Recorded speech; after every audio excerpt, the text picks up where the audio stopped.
আসসালামু আলাইকুম ভিউয়ার্স, এই সুন্দর সুজির কেকটা কিভাবে আমি বাসায় করেছি আর আপনারা বাসায় কিভাবে খুব সহজে করে নেবেন এই সুস্বাদু সুজির কেকটা, সেটাই আপনাদের সাথে শেয়ার করার জন্য হাজির হয়েছি। দেখতে থাকেন আমি কিভাবে সুজির কেকটা করে নিলাম। আর আমার আরও কিছু পিঠা রেসিপি আছে, কেকের রেসিপি আছে, আপনারা চাইলে সেগুলো দেখে আসতে পারেন, আমার চ্যানেলে গিয়ে দেখে আসতে পারেন।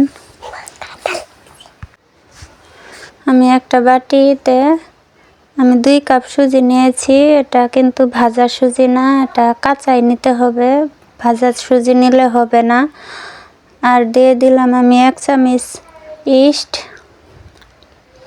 দিয়ে আমি ডিম 2টা ডিম দিয়ে দিয়েছি।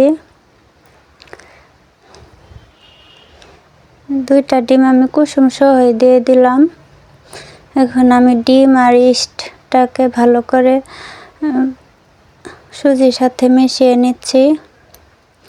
যেমন মেশানো হয়ে গেছে, এখন আমি দিয়ে দেব দুধটা হালকা কুসুম গরম আছে। দুধটা আমি 1 কাপ দুধ নিয়েছি, অল্প অল্প করে দিব আর আমি মেশাতে থাকবো। একবারে বেশি দিতে যাবেন না, তাহলে ব্যাটারটা পাতলা হয়। আমি অল্প অল্প করে দিয়ে দিব আর মিশিয়ে নিব। আমি অল্প অল্প করে দুধ দিতে থাকছি আর মেশাতে থাকছি। আমার পুরোটা দুধ লাগবে না, আমার সামান্য কিছু দুধ থেকে যাবে।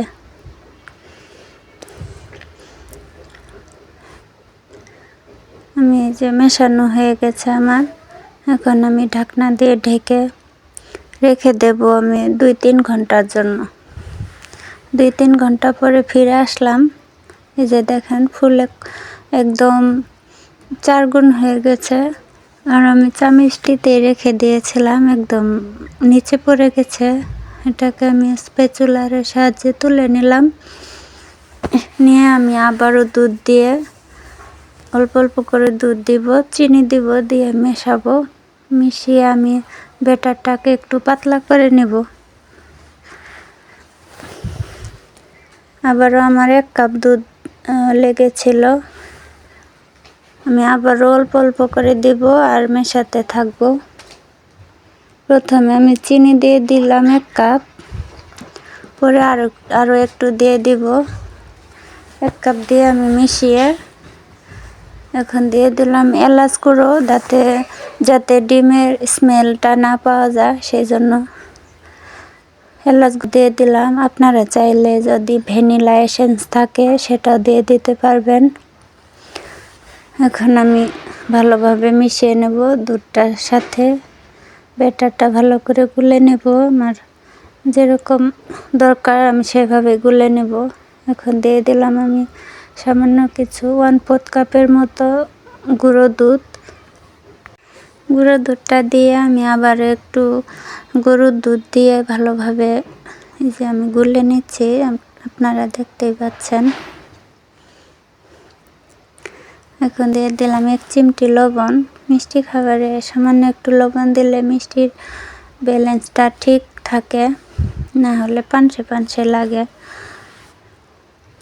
আমার 1 কাপ হয়ে গেছে, আর দিতে হয়নি। এখন আমি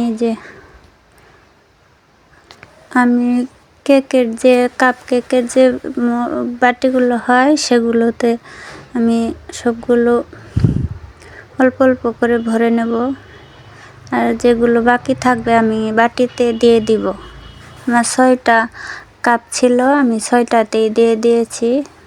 আর বাকিগুলো আমি বাটিতেই করে নেব। আর আমি একই সাথে 2 ভাবে দেখিয়েছি। একই ব্যাটার দিয়ে আমি ভাপ দিয়ে কিছু ভাপিয়ে নিয়েছি, আর আমি অল্প একটু বেক করে নেব, সেটা ভিডিও শেষে দেখতে পারবেন। এখন আমি সবগুলো একটা রাইস কুকারের সসপ্যানে দিয়ে আমি পানিটা গরম করে নিয়ে বাটিগুলো বসিয়ে আমি উপর দিয়ে পেস্তা বাদাম দিয়ে দিলাম সৌন্দর্যের জন্য। দিয়ে আমি 10 মিনিটের মতো ভাপ দিয়ে নিলেই হয়ে যাবে, খুব বেশি সময় লাগে না এটা হতে। 10 মিনিট পরে আমি ঢাকনা খুলে আমি চুলা থেকে বাটিগুলো নামিয়ে নিচ্ছি। আমার পিঠাটা হয়ে গেছে, কেকটা হয়ে গেছে। এখন আমি আপনাদেরকে মোল্ড থেকে ডিমোল্ড করে দেখাচ্ছি। দেখেন খুব সহজে কিন্তু উঠে আসছে, আপনাকে কোনো কষ্টই করতে হবে না। সাইড থেকে যেভাবে একটু চাপ দিলেই উঠে আসবে। সবগুলো আমার এই যে দেখেন হয়ে গেছে, আর ভেতরটাও আমি ভেঙে দেখাচ্ছি কতটা সুন্দর হয়েছে।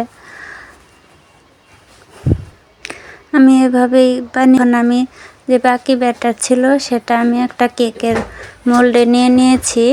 নিয়ে আমি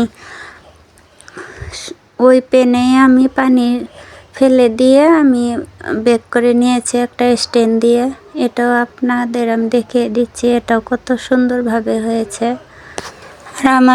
আর আমার এই সুজির সুন্দর কেকটা যদি ভালো লাগে অবশ্যই একটা লাইক কমেন্ট শেয়ার করবেন আর সাবস্ক্রাইব করে দিবেন, আর পাশে থাকা বেল বাটনটি টিপে দিবেন। এতে করে হবে কি আমি যখনই নোটিফিকেশন দিব তখনই সবার আগে আপনাদের কাছে পৌঁছাবে। আর থাকবেন, আল্লাহ হাফেজ, আর আমার জন্য দোয়া করবেন।